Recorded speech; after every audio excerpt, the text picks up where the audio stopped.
Chers amis, bonsoir. Je suis heureuse de vous retrouver. Je vous dis ça à chaque fois, mais c'est vrai. Je suis heureuse de cette occasion que nous avons de nous retrouver pour prier ensemble et parler autour d'un thème qui, je crois, nous intéresse tous. Donc, bienvenue à tous ceux qui sont connectés, tous ceux qui vont se connecter ou à tous ceux qui regarderont cette vidéo en replay. Soyez bénis chacun. Sentez-vous accueillis. Soyez introduits dans l'amour de notre Dieu et notre Père. Cet amour dont nous parlions le mois dernier. Et ça me semble que c'était hier, tant le temps passe vite. Oui, soyez bénis. Et en commençant, comme d'habitude, je vous propose que nous prions ensemble pour nous placer dans la présence de notre Dieu. Parce que sans sa présence, nous ne pouvons rien faire. Donc Seigneur, notre Dieu, je te bénis pour ta présence sainte. Je te bénis pour ta présence chaque fois que nous nous réunissons en ton nom. Tu es au milieu de nous. Je te bénis parce que cette présence est indéfectible. Tu nous as promis que tu serais toujours avec nous. Et aujourd'hui, nous voulons apprendre à faire confiance à cette promesse que tu nous as faite, d'être toujours avec nous. Quelle merveille de le savoir, de l'expérimenter, de trouver notre soutien dans cette certitude que tu ne nous abandonnes jamais, que tu es toujours là, quelles que soient les circonstances de nos vies. Donc béni sois-tu Seigneur pour cette sainte présence. Béni sois-tu de bien vouloir ce soir nous enseigner encore. Donne-nous des cœurs qui écoutent, des oreilles qui veulent bien s'ouvrir pour entendre. Nous désirons Seigneur chercher ta volonté et la faire tout simplement. Nous désirons t'aimer, nous désirons te faire confiance. Bénis-nous chacun, Seigneur. Ce soir, parle-nous. Esprit Saint, inspire-nous. Introduis-nous dans les secrets de notre Père. Amen. Amen. Oui, vous voyez, vraiment, soyez bénis chacun dans ce que vous vivez en ce moment. Et nous savons que nous sommes dans un temps particulier.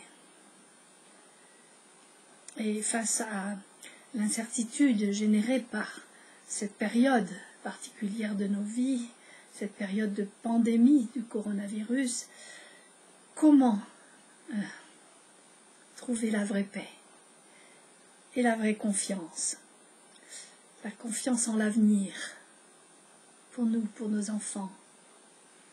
Je sais que beaucoup d'entre vous, vous avez vraiment cette confiance en Dieu. Mais je crois que c'est bien de le redire et de le redire encore, combien mettre sa confiance en Dieu, c'est quelque chose d'important. À une époque où, oui, la peur règne, l'inquiétude règne. Et comment est-ce qu'on peut traverser toute cette période troublée sans perdre notre confiance en Dieu? Parce que notre désir assez fou de retour à la normale, enfin c'est pas vraiment fou, c'est un désir légitime de retour à la normale, ça nous pousse à tourner le dos le plus rapidement possible à ce danger éventuel auquel nous sommes encore exposés, même si nous entrons en ce moment, je trouve moi, dans un certain déni de ce danger, un déni de sa gravité. Et Oui, parce que notre désir de retour à la normale est devenu notre objectif premier en ce moment.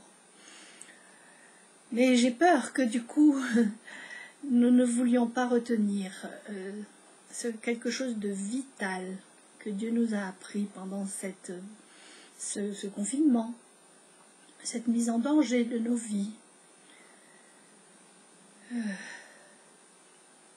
Est-ce que nous allons chercher très vite à nous distraire de cela, comme si nous voulions oublier un cauchemar? Peut-être que c'était un cauchemar dont il faudrait qu'on se réveille. Mais nous le savons bien que ce n'est pas un cauchemar, que c'est quelque chose que nous avons vécu, que nous vivons encore. Pardon. Et oui, nous aimerions nous réveiller de ça parce que nous aimerions vraiment reprendre le plus rapidement possible nos occupations habituelles, aussi pénibles soient-elles. Nous avons envie de revenir en arrière et en même temps nous n'avons pas envie de reprendre les choses là où elles en étaient. Pour beaucoup d'entre nous, la vie était pénible et nous avions du mal à vivre et à bien vivre cette pénibilité de nos vies. Mais souvent nous préférons quand même retourner à la pénibilité de nos vies à cause du fait que l'avenir est incertain. À la limite, à choisir, on préfère revenir en arrière plutôt que de se tourner vers l'avenir dans lequel nous n'avons pas très confiance. Nous ne savons pas ce qui nous attend réellement. Et c'est vrai que dans un tel contexte d'incertitude pour l'avenir, comment rester dans la confiance? Donc, quand nous ne pouvons pas facilement nous projeter dans l'avenir, tant il est incertain, nous pouvons alors mesurer en quoi ou en qui nous mettons notre confiance.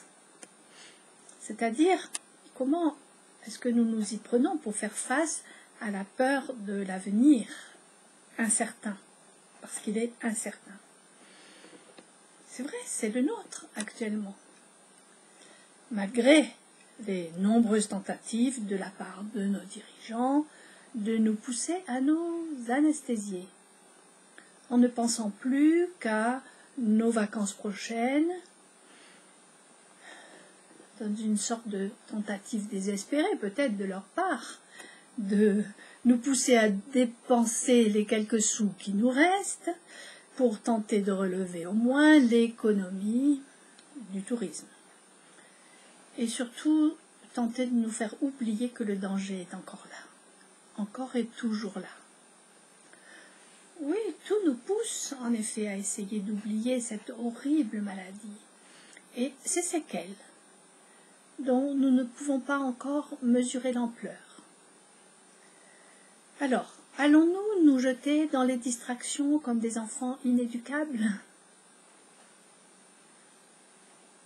C'est vrai que nous cherchons à nous anesthésier de la peur, n'est-ce pas? Mais nous le savons, le remède à la peur, ce n'est pas l'anesthésie ou le déni. Le remède à la peur, c'est la confiance. Voilà notre sujet de ce soir. Mais la confiance en qui? La confiance en quoi?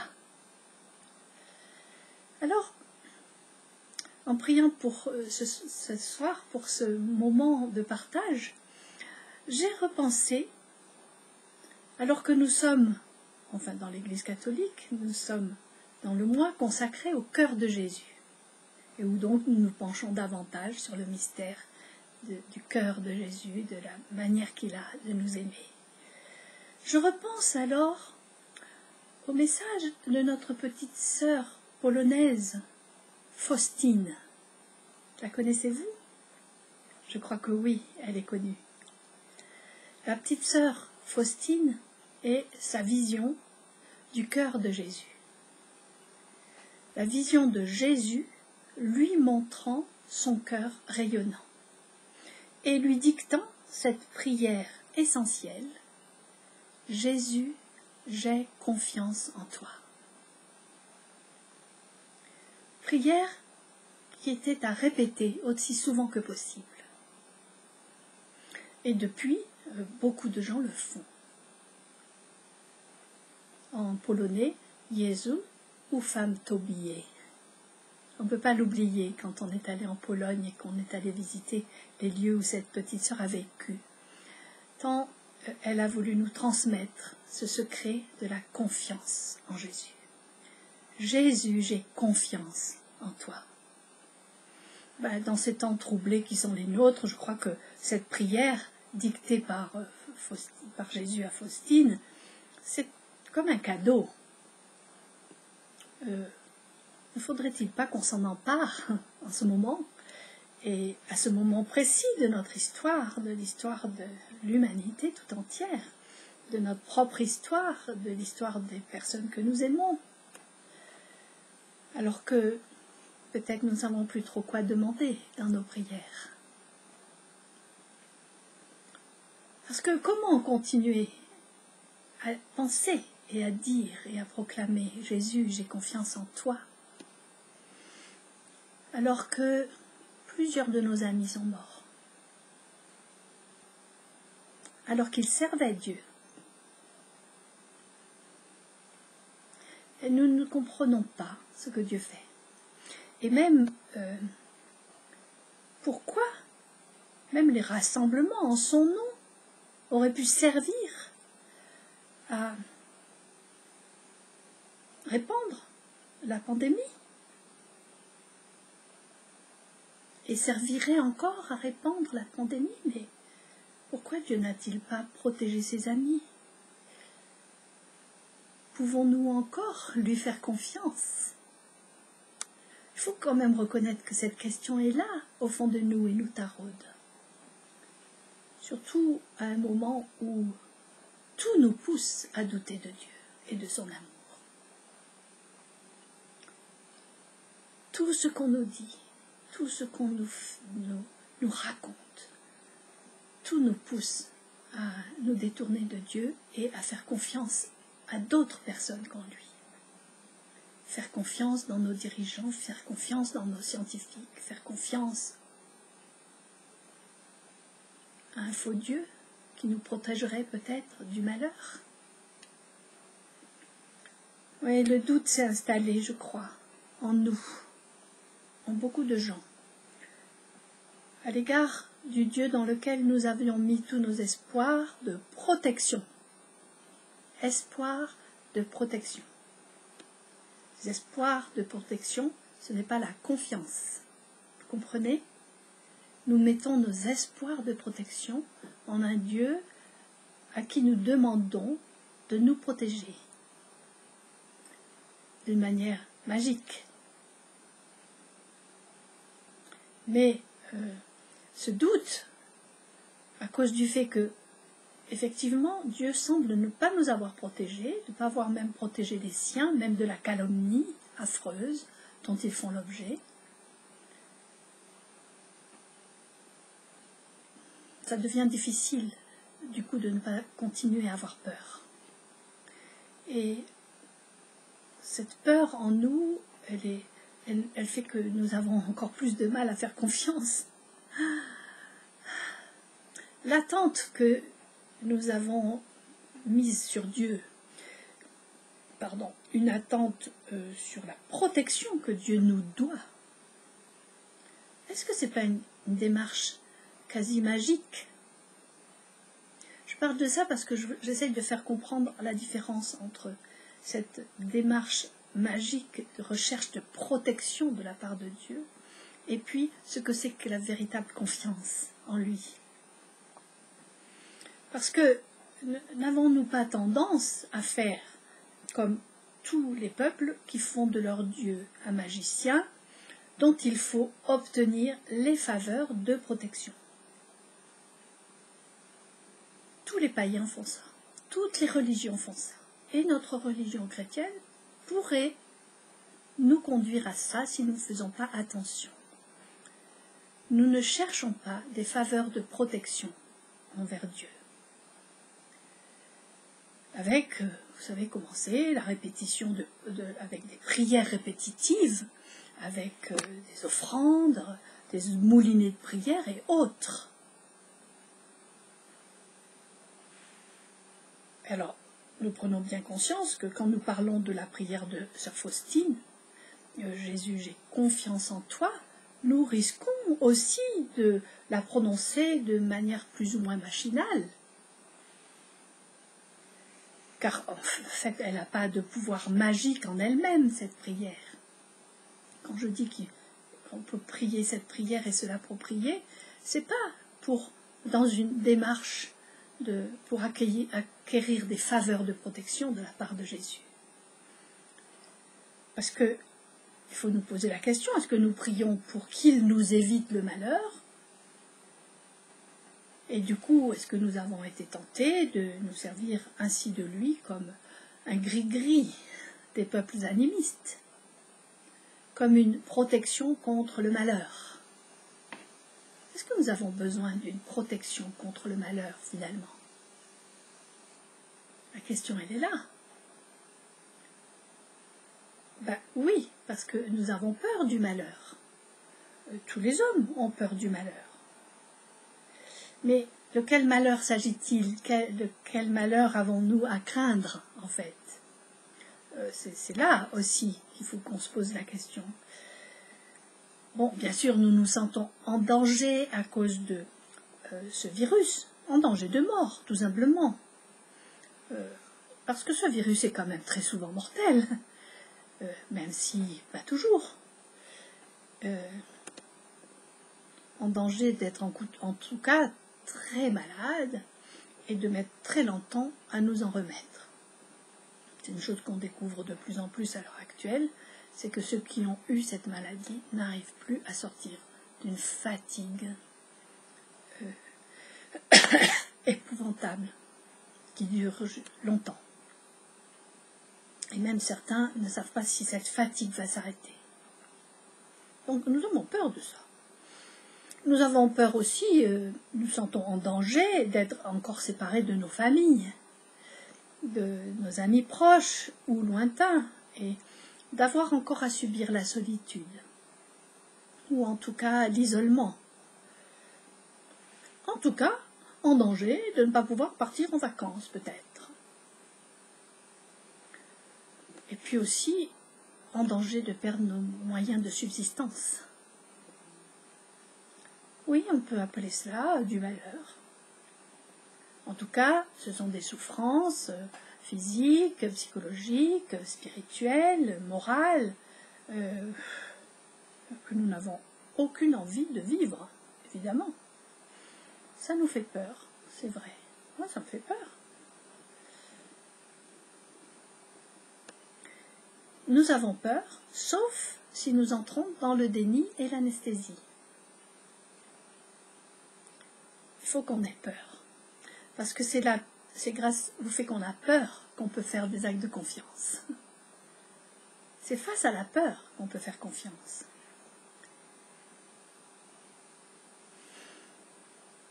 C'est vrai que toutes ces choses que j'ai citées peuvent nous sembler être des malheurs, et nous cherchons évidemment comment nous en protéger. Tous, nous cherchons comment nous en protéger, et le confinement a été un grand moyen de protection, c'est clair. Mais si nous appelons des malheurs, c'est parce que nous avons une certaine idée de ce que serait que le bonheur par opposition à ce malheur, n'est-ce pas? Qu'est-ce que c'est vraiment pour nous le bonheur? Quel est le symbolisme qui nous habite quand nous pensons à ce mot bonheur? Quand nous imaginons qu'est-ce qui pourrait nous rendre vraiment heureux? Qu'est-ce que c'est pour nous le bonheur?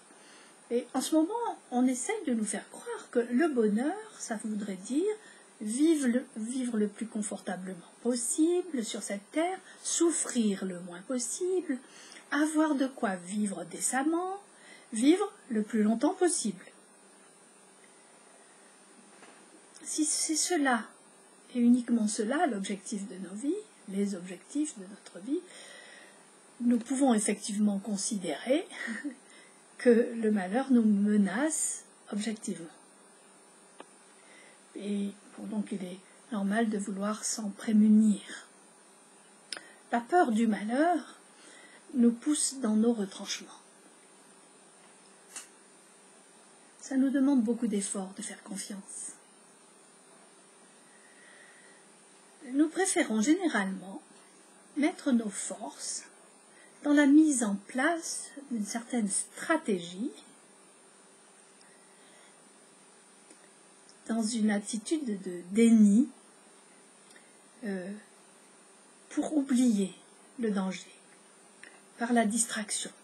C'est pour ça que ça nous semble tellement essentiel de pouvoir retourner au restaurant, dans les cafés, sur les plages, dans nos montagnes, pour se promener. Nos gouvernants, ils l'ont bien compris, qui cherchent à nous donner satisfaction dans ces domaines-là. Ils nous accompagnent dans notre désir de vite tourner la page et de retourner en arrière dans nos vaines manières de vivre. Oublier, oublier. On voudrait oublier. Comme on a essayé d'oublier juste après la guerre, dans toutes sortes de vaines distractions ou en cherchant à se déculpabiliser des horreurs commises pendant la guerre, en désignant des boucs émissaires pour les punir, d'une punition méritée en fait par tous.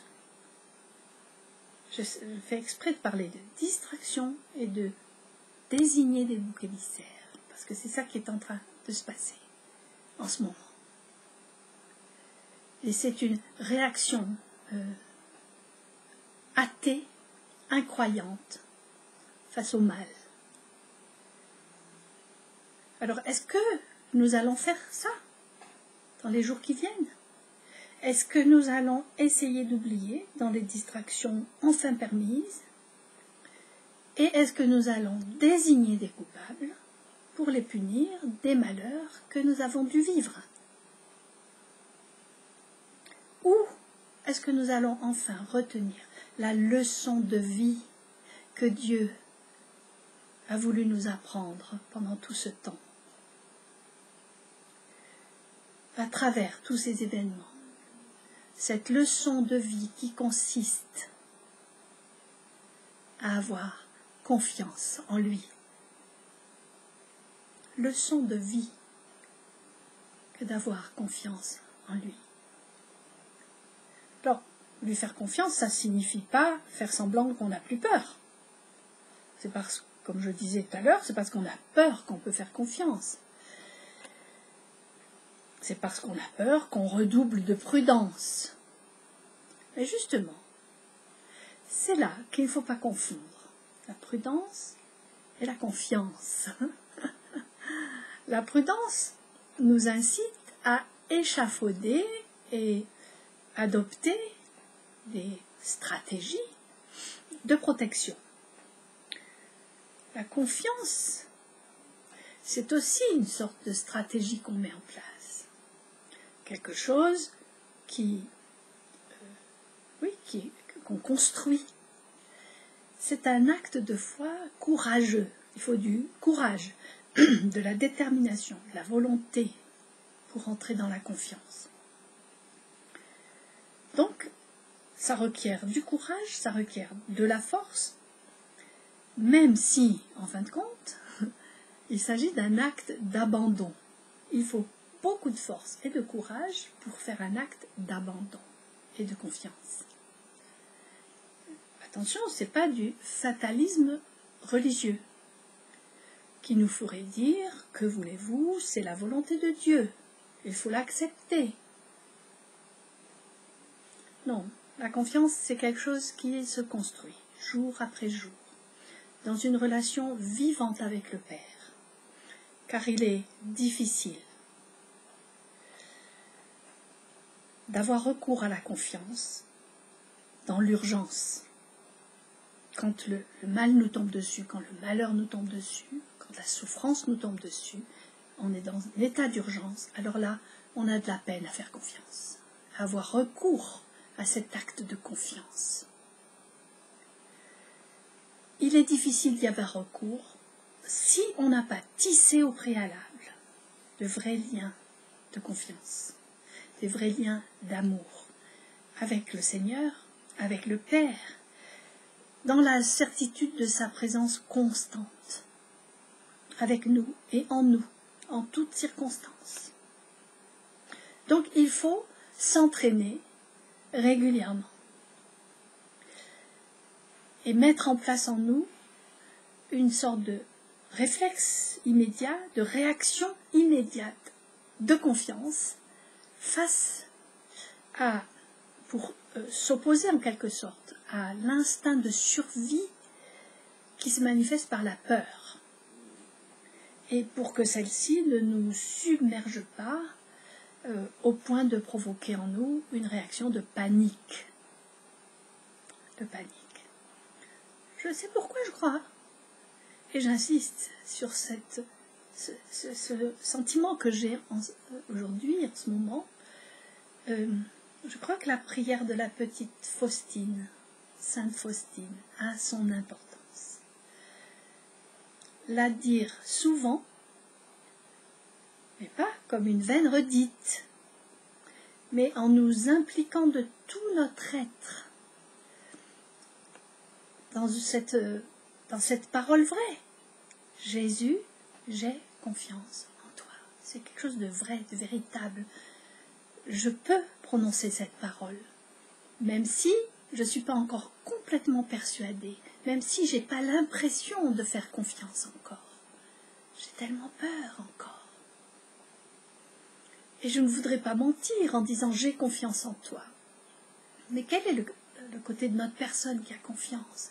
C'est la personne vraie en nous, la personne qui a cru, qui a donné sa vie à Dieu, qui lui fait confiance, qui croit que la parole de Dieu est vraie.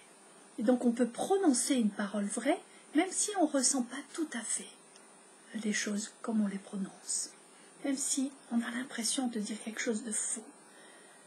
Jésus, j'ai confiance en toi.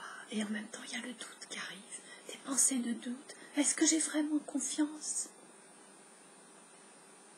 Non, chaque fois que je vais prononcer cette phrase, Jésus, j'ai confiance en toi, c'est comme une pierre ajoutée à l'édifice, à ce que je suis en train de construire, un édifice que je suis en train de construire, qui n'est pas un édifice de protection contre le malheur, c'est un édifice de foi pour rester dans la confiance quoi qu'il arrive. C'est pour ça que c'est quand même comme une stratégie. Mais ce n'est pas quelque chose de magique. Parce que quand l'épreuve est là, l'épreuve, oui, quand on dit épreuve, c'est la mise à l'épreuve de ce qu'on a essayé de mettre en place. Alors, ça nous arrive régulièrement qu'il y ait des mises à l'épreuve de notre confiance, de cette relation de confiance que nous sommes en train de construire, de tisser entre nous et Dieu, entre nous et nous-mêmes, aussi pour nous faire confiance à nous-mêmes. Oui, dans les circonstances adverses, c'est là qu'on va pouvoir mesurer notre taux de confiance en quelque sorte. Et puis, on va se rendre compte que pour l'instant, l'édifice est bien fragile, que les liens de confiance, que ces liens ont besoin d'être consolidés, vraiment consolidés encore. Et nous avons donc encore besoin de consolider ce que nous pourrions appeler notre abandon confiant. Un abandon confiant, j'aime bien ce mot, mais qui a besoin d'être consolidé. Car il s'agit bien d'un abandon dans la confiance, mais jamais d'une manière fataliste. C'est un abandon dans la confiance, ce n'est pas une démarche fataliste, c'est-à-dire une sorte de soumission à quelque chose qui nous serait imposé, à notre corps défendant et en baissant les bras. Ce positionnement-là, fataliste, il conduit à un sentiment de frustration qui ne pourra que se développer au cours de l'épreuve et nous conduire à un reniement de notre foi. Mais proclamons-le, disons-le, nous ne sommes pas des victimes entre les mains d'un Dieu un peu sadique, qui chercherait à nous éduquer pour que nous soyons toujours plus dans la soumission et l'obéissance. Non, ça c'est une fausse image de Dieu. C'est une image fausse d'un Dieu faux, d'un Dieu, d'une image paternelle de Dieu qui est faussée, qui est déformée. Nous avons tendance à projeter sur Dieu des images paternelles qui sont les nôtres. Ces images de manque de confiance, de soucis exagérés que nos pères ont pu avoir à notre égard, ce manque de confiance qu'ils ont eu envers nous. Et nous projetons ça sur Dieu. Non, ce Dieu-là, c'est pas un bon Dieu. Cette fausse obéissance à une fausse volonté, il y a un Dieu faux sur nous, on doit le rejeter. D'ailleurs, c'est notre faux moi qui met en place ce genre de fausses croyances. Alors, chère maman, cher papa, vous qui avez si peur pour vos enfants, je ne vous jette pas la pierre, je n'ai pas arrêté d'avoir peur pour mes enfants quand ils étaient plus jeunes. C'est plus le cas maintenant. Quoique, mais j'ai appris à faire confiance. Donc, nous qui avons si peur pour nos enfants, pour nos proches, vous, chère maman, qu'on vient de porter au nu, en particulier à l'occasion de la fête des mères, justement, on vous a porté au nu à cause de cette capacité infinie qui est la vôtre de vous faire du souci. Comme si on mesurait l'amour maternel à la somme de soucis que l'on se fait. Chère maman, il est temps de montrer à vos enfants une autre image de vous-même, un autre visage. Celui-là, pour le coup, vraiment admirable, vraiment admirable. Celui de la mère qui fait confiance avec courage. Celui du père qui fait confiance avec courage. Qui met toutes ses forces, non pas à essayer de protéger ses enfants contre le malheur, mais qui met toute sa force à faire confiance à celui qui seul, lui seul, peut transformer le mal qui nous atteint en un plus grand bien. Un plus grand bien. Un vrai bien. Dieu seul a le pouvoir de faire en sorte que le mal puisse être transformé en bien. Et c'est pas magique. C'est pas une démarche magique. Ce que Dieu fait quand nous lui donnons le mal qui nous atteint, quand nous approchons de lui, ployant sous le mal et la souffrance, quand nous le lui donnons, alors il a ce pouvoir de faire tout concourir à notre plus grand bien. C'est notre foi. C'est là notre acte de confiance absolue. Absolue. Si nous ne l'avons pas encore expérimenté, il est temps de l'expérimenter. Le mal nous a tous atteints et nous atteindra encore. Et nous devons apprendre cette leçon que l'Esprit Saint veut nous apprendre. Faire confiance en Dieu qui a le pouvoir, qui a un pouvoir sur le mal qui nous atteint et qui fait en sorte que ce mal soit changé en bien. C'est tellement important de le croire.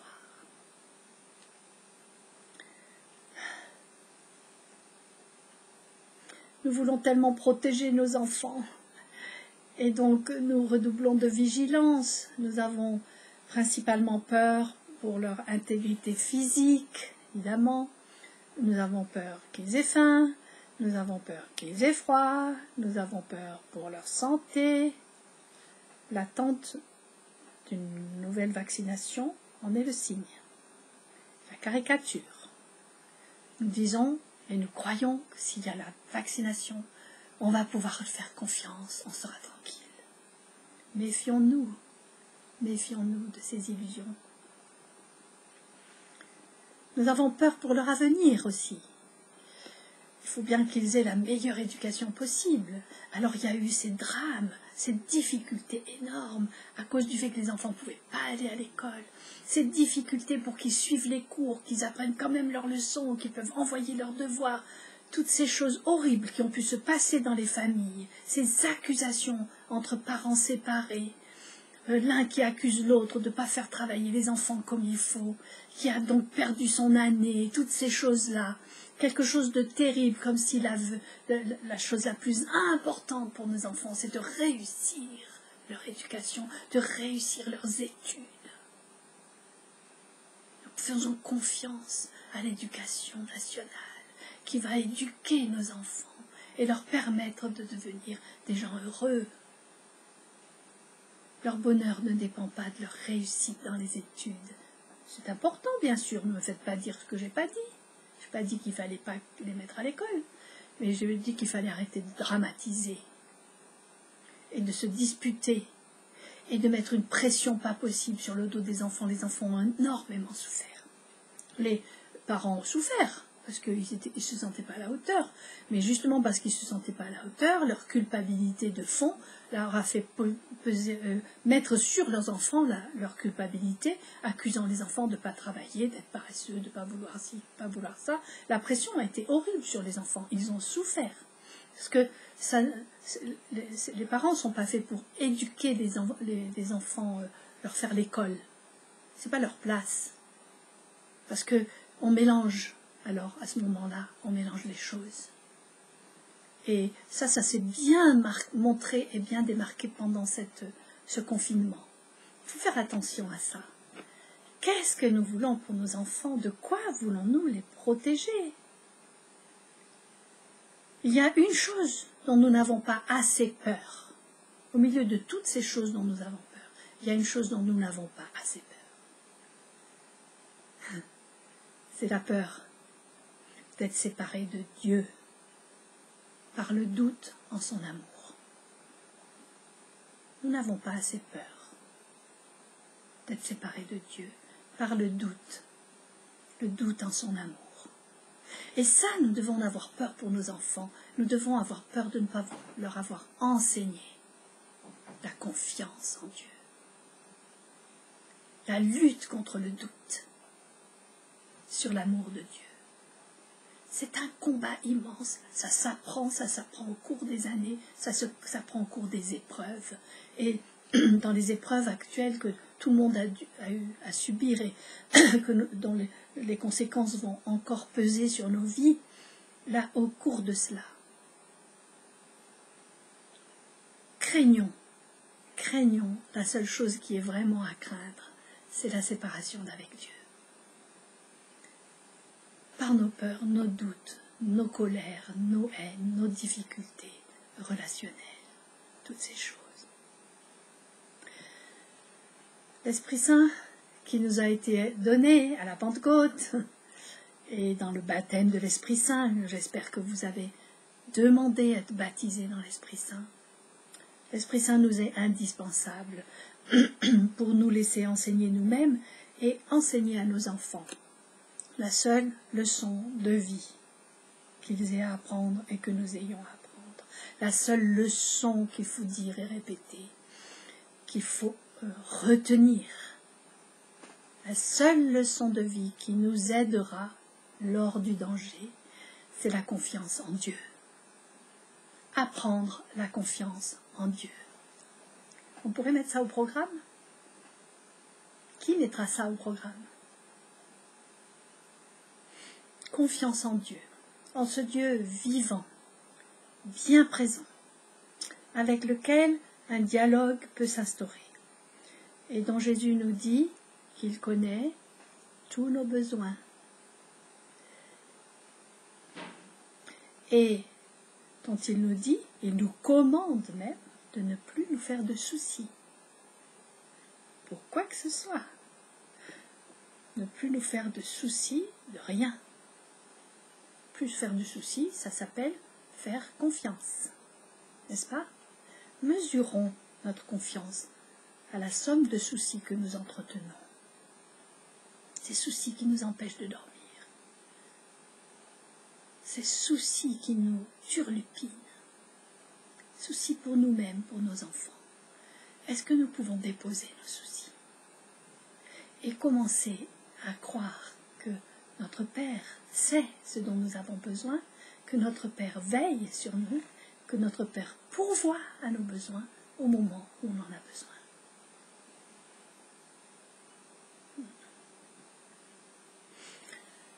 Cette confiance, nous devons absolument l'apprendre à nos enfants. L'apprendre nous-mêmes peut-être d'abord, ou l'apprendre ensemble. Oui, parce qu'il s'agit d'un apprentissage, vraiment.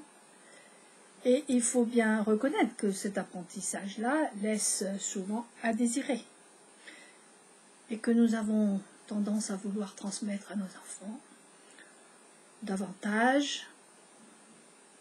Peut-être que, croyant transmettre la confiance en Dieu, peut-être que nous leur transmettons plutôt des pratiques religieuses auxquelles il ne faut pas se soustraire, en n'insistant pas assez sur le fait que ces pratiques, si nous les pratiquons, ont pour but premier de nous faire entrer en relation avec Dieu, en intimité avec Dieu, pour construire une relation de confiance, pour expérimenter cette véritable amitié avec Jésus, une véritable confiance dans l'amour du Père. Donc, s'il faut craindre quelque chose, j'insiste, craignons de tomber dans la tentation du doute sur cet amour. Nous avons cette tentation chaque fois que le malheur se manifeste dans nos vies. Ce doute qui vient de ce que finalement nous sommes déçus, de ce Dieu qui ne nous protégerait finalement pas. Protéger? Protéger de quoi? Finalement, de quoi avons-nous vraiment besoin d'être protégés? J'insiste à vous remarquer. Oui, nous devons être protégés de ce grand malheur qui consiste à perdre la vie. Oui, nous avons peur de perdre la vie. Mais quelle vie? Ayons peur de perdre la vie divine, la vie éternelle, cette vraie vie que nous avons reçue en héritage. C'est la perte de cette vie-là que nous devons craindre. Et pour nos enfants aussi, craignons de n'avoir pas su leur communiquer l'importance de cette vie-là, de la vie éternelle, cette vie immortelle, que dont ni la mort, ni la vie, ni le malheur, ni la maladie ne peuvent détruire. Rien ne peut détruire nos vies. Rien. Nous devons donc fortifier en nous cette certitude absolue, cette vérité absolue, cette confiance que rien ne pourra jamais nous détruire définitivement. Rien ne pourra jamais nous détruire définitivement. Est-ce que nos enfants en sont bien persuadés? Et est-ce que nous en sommes bien persuadés? Est-ce que nos proches en sont bien persuadés? Rien ne pourra jamais nous détruire définitivement. Et le but de notre vie sur cette terre, c'est pas la réussite, je le redis tout le temps, c'est pas la réussite matérielle. Le but de notre vie sur la terre, c'est cette mise en forme et la fortification de notre vie éternelle, de cette vraie vie, afin de ne pas passer à côté de la vie.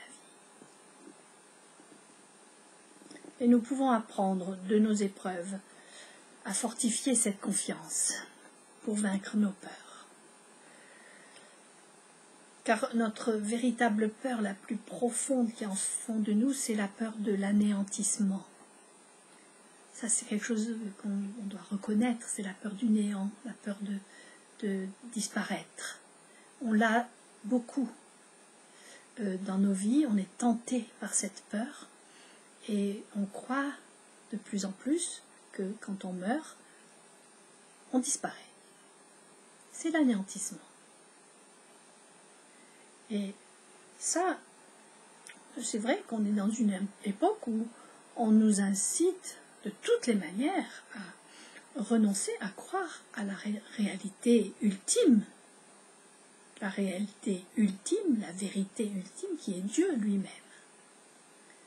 Et donc à la réalité aussi du monde créé, invisible. On pousse dans nos écoles, dans l'éducation, on pousse nos enfants à douter de l'existence du royaume. Tout l'enseignement scolaire est orienté dans ce sens. Ne nous y trompons pas. Donc à la maison, de leur apprendre autre chose. L'important pendant ce confinement, c'était pas tant qu'ils continuent leur programme et qu'ils aillent au bout de leur programme scolaire. L'important était de profiter de l'occasion pour leur apprendre l'intimité avec Dieu. Je pense que beaucoup d'entre vous, vous avez réussi à le faire, pour vous-même et pour les vôtres. Mais je sais aussi qu'il y en a beaucoup qui n'ont pas réussi et qui se retrouvent en échec, avec l'impression de ne pas avoir fait ce qu'il faut, mais surtout parce qu'ils voulaient absolument aller, c'était mis comme objectif de réussir ce qu'on leur avait demandé de faire réussir leurs enfants dans leurs études. Et ils ont oublié la chose la plus importante qui était d'apprendre à nos enfants à aimer leur vie, à faire confiance en la vie, à se faire confiance en eux-mêmes, comme Dieu nous fait confiance. Nous lui faisons confiance, il nous fait confiance. Dans nos études, dans les choses qu'on leur apprend, et maintenant il n'y aura pas un enfant qui ne vous parlera pas de ça, qui en est absolument imprégné, et même dans les écoles catholiques, et des enfants chrétiens qui vont vous parler de la théorie de l'évolution, et qui continuent à croire à ces mensonges qui ont été mis en place pour nous permettre de douter de l'existence d'un Dieu créateur, et qui a créé chaque espèce animale selon son espèce et qui a créé les hommes à son image. Donc on continue à parler de l'évolution comme si c'était la seule explication valable, la seule explication acceptable pour expliquer notre existence humaine. Nos vies seraient le résultat du hasard, du développement de cellules initiales, dont on se demande d'ailleurs d'où venaient ces cellules-là. L'acharnement qu'on met à l'heure actuelle à démontrer la toute-puissance de l'homme scientifique, qui, comme un Dieu, croit pouvoir nous promettre d'être prémunis contre la maladie, la vieillesse et la mort. C'est absolument terrible, ces fantasmes-là, et où tout le monde se prête au jeu. Mes chers amis chrétiens, mes chères amies chrétiennes, cet épisode de pandémie nous aura montré que la maladie et la mort sont plus que jamais présents, malgré tous nos scientifiques. On a été obligé de parler de mort, de compter les morts. Et même si c'est très regrettable d'avoir eu tant de morts, cela est aussi salutaire. À notre époque où le mot « mort » était devenu tabou, on parle encore de décès et de disparition. Mais quand même, on a dû compter les morts, le corps des morts, même si on les a incinérés. de telle sorte qu'après, il n'y avait plus grand-chose à voir. La mort fait partie de la vie. La mort fait partie de la vie. Il faut qu'on en soit bien persuadé. C'est pas une catastrophe, c'est pas grave. C'est triste. C'est triste de mourir, pas pour nous. Mourir pour chacun de celui qui meurt, c'est pas triste. C'est l'entrée pour lui dans l'épanouissement de sa vie, d'aller plus loin encore dans sa vie éternelle, inaltérable. C'est triste pour ceux qui restent, pour ceux qui sont en deuil. C'est triste, très triste même. Et le chagrin peut être immense. Je ne dis pas le contraire. Mais quand même, la mort n'est pas une catastrophe. La mort a été vaincue. Parce que ces personnes qui sont mortes ne sont pas disparues. Elles sont vivantes. Car Jésus a vaincu la mort. Il a vaincu la peur de la mort qui nous persécute. Il a vaincu. Nous pouvons lui faire confiance, c'est vrai. Ce sont des esprits de mort qui nous harcèlent, qui nous font croire que la mort est une fin. Mais non, la mort a été réellement vaincue, définitivement vaincue, et les esprits de mort qui nous persécutent ainsi doivent être chassés de nos vies. Nous avons une autorité spirituelle. Avec la puissance de l'Esprit Saint, à cause de la mort de Jésus, nous pouvons proclamer cette mort et chasser les esprits de mort qui nous persécutent, qui nous font peur, qui nous harcèlent. Ils veulent nous faire croire que la mort est une fin et que c'est la fin de la vie. Nous savons que ce n'est pas vrai. C'est notre certitude et nous avons mis notre confiance en Dieu à ce sujet. Oui, nous sommes en train d'apprendre à faire confiance à celui qui nous a donné la vie, qui nous a aussi donné, en nous donnant la vie, la liberté de gaspiller cette vie. Il nous a donné cette liberté de gaspiller la vie. Il nous a fait confiance, il continue à nous faire confiance, il nous donne la vie, et il nous fait confiance que cette vie dans nos mains peut devenir quelque chose de beau. C'est lui le premier qui nous fait confiance. Espérons que nous n'avons pas trahi cette confiance. Et il nous demande non seulement de lui faire confiance, mais aussi de nous faire confiance à nous-mêmes. Il sait quelles sont les capacités qu'il a mises en nous prêtant vie, en nous donnant cette vie incroyable. Il a déposé en nous toutes les capacités de vie possibles et capacités de déploiement de vie possibles. Et face au danger et à la mort, nous avons une capacité de déployer nos forces vitales. Et pour cela, il faut qu'on soit rempli de confiance en nous-mêmes et en ces capacités que Dieu nous a données. Et dans les capacités de Dieu à être à nos côtés pour nous fortifier dans l'épreuve. Oui, ce cadeau que Dieu nous a fait en nous donnant la vie est réellement un cadeau, c'est pas un cadeau empoisonné, et il n'exige pas qu'on réussisse absolument à gérer nos vies. C'est à travers les épreuves, à travers les échecs qu'on apprend, on est toujours en train d'apprendre, et à apprendre à aimer nos vies, à respecter nos vies, et à entretenir nos vies, cette vie merveilleuse qu'il nous a donnée, cette vie qui est à nous, à personne d'autre qu'à nous-mêmes. Oui, l'amour de ce Père Céleste, il est extraordinaire. Il nous fait confiance. Mais comment il fait? Comme s'il ne savait pas, comme s'il ne nous connaissait pas, comme s'il ne savait pas que nous sommes sans cesse tentés de douter de lui et de nous détourner de lui, de le trahir. Il nous fait confiance malgré tout. Il nous redonne sans cesse sa confiance. quels que soient nos travers, quels que soient nos péchés, quelles que soient nos trahisons, il nous redonne sa confiance. C'est tellement extraordinaire cela. Nos pères et mères ne nous ont pas habitués à ça.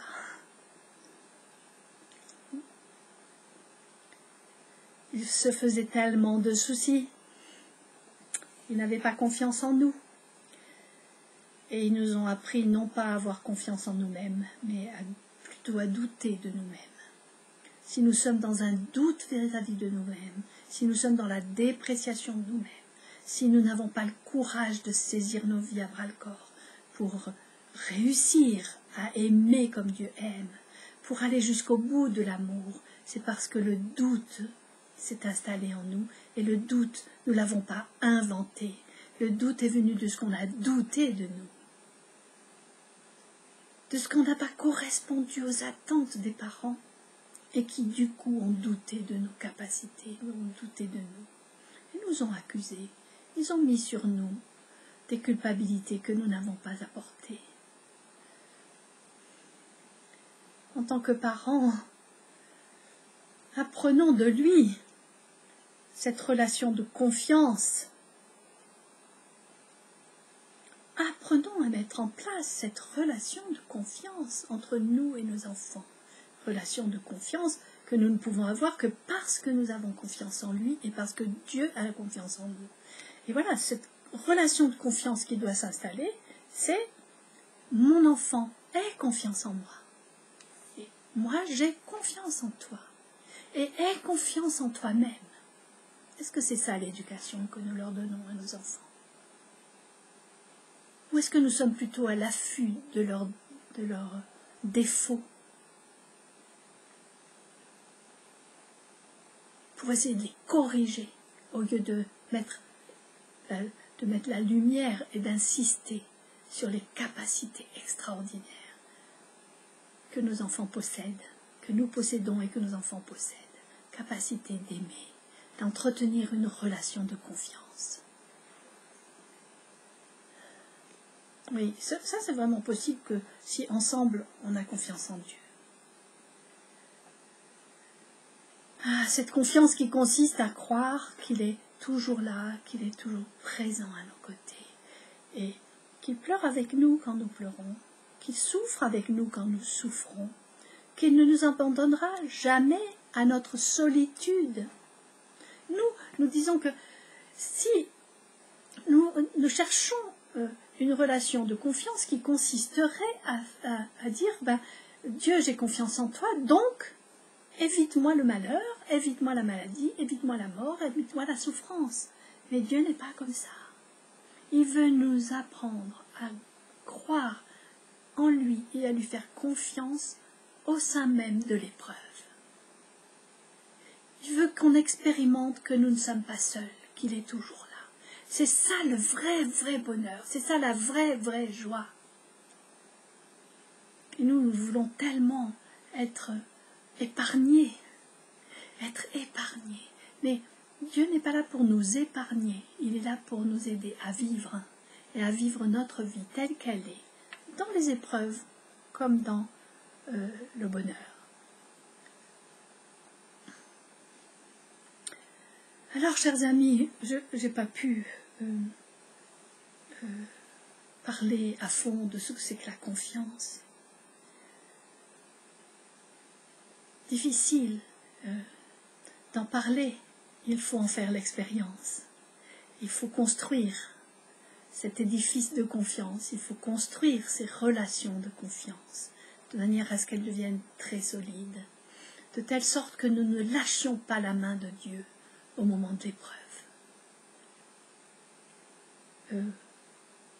Parce que c'est nous qui lâchons sa main, c'est pas lui qui nous lâche la nôtre. C'est nous qui lâchons sa main et nous l'accusons ensuite de nous abandonner. Et nous l'accusons de nous abandonner parce que nous ne sentons pas sa présence. C'est là que nous devons apprendre à faire confiance à sa présence alors que nous ne la ressentons pas. C'est d'ailleurs souvent quand nous ne la ressentons pas qu'il est davantage présent encore. Et nous devons apprendre ça Et nos enfants doivent apprendre ça, et nos proches doivent apprendre ça, et nos contemporains doivent apprendre ça. En qui mettons-nous notre confiance? En celui qui ne nous abandonnera jamais, qui est toujours à nos côtés, qui est le Dieu souverain, créateur de toutes choses, qui est souverain sur l'univers entier, sur la terre, sur notre pays et sur nos vies particulières et la vie de nos proches. C'est en lui que nous mettons toute notre confiance et nous voulons la lui redire ce soir. Si vous voulez bien, je vais terminer par cette prière. Jésus, j'ai confiance en toi. Je crois que tu m'aimes. Je crois que tu m'aimes. J'ai confiance en toi. Et je crois que quoi qu'il arrive, tu es toujours avec moi. Je veux construire ma vie et aider mes proches à construire leur vie sur cet acte de foi que tu es toujours avec moi. Jésus, j'ai confiance en toi. Amen. Amen. Soyez bénis, chers amis. Soyez bénis pour ce temps que nous avons passé ensemble. Merci pour votre fidélité, merci pour votre confiance. N'hésitez pas à passer par le biais de mon site www.asonimage.net. Vous pouvez me faire un petit courrier, me dire vos sentiments, vos sensations, ce que vous aimeriez que j'approfondisse. Donnez-moi vos opinions, faites-moi remonter en quelque sorte. Pas seulement pour m'encourager, quoique ce soit très, très agréable d'être encouragé.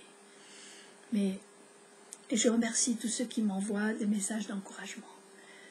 N'arrêtez pas de le faire et témoignez, donnez-moi de vos nouvelles, dites-moi ce que vous vivez. Je vous répondrai, même si ça prend quelquefois un peu de temps pour que je vous réponde, parce que j'ai souvent beaucoup de courriers. Et donc, je réponds toujours, mais quelquefois en prenant le temps. Donc, ne vous découragez pas, écrivez-moi. Et puis, soyez bénis. Nous ne savons pas encore exactement comment se passera cet été. Si vous allez sur mon site, vous verrez l'annonce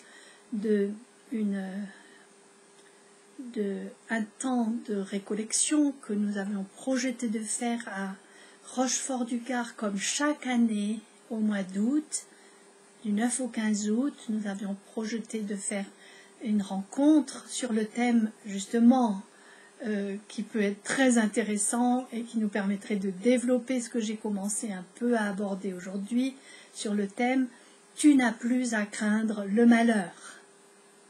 C'est le thème de mon premier livre et j'ai le désir de revenir sur ces thèmes parce que c'est quelque chose d'essentiel dans nos vies d'aujourd'hui. D'apprendre à ne plus craindre le malheur. Le seul malheur qu'on ait à craindre, c'est d'être séparé de Dieu à cause du problème de la souffrance. Donc, je ne sais pas encore si cette session aura lieu. Allez sur le site, inscrivez-vous si vous voulez y participer, tout en sachant qu'il y a un risque d'annulation parce que nous ne savons pas encore exactement quelle permission nous aurons. Et donc, il faut quand même qu'on s'attende à ce qu'il puisse y avoir une annulation. Mais ce serait bien si on pouvait se retrouver, n'est-ce pas? En tout cas, je vous donne rendez-vous le mois prochain, 3e mercredi du mois. Alors, ça va être quelle date? Ça sera le 15 juillet. Alors, je pense que je ferai encore une permanence le 15 juillet, mais je n'en ferai pas au mois d'août. Et nous reprendrons donc en septembre, probablement. En tout cas, je vous souhaite à chacun, comme on dit, tout de bon, comme disent les Suisses. Je vous souhaite vraiment d'apprendre de plus en plus cette confiance en Dieu et d'être ainsi rempli de joie dans cette certitude absolue qu'il est toujours à vos côtés. Soyez bénis chacun, soyez encouragés, soyez fortifiés, soyez consolés. Et merci encore d'avoir été là. Je vous dis au revoir, au mois prochain.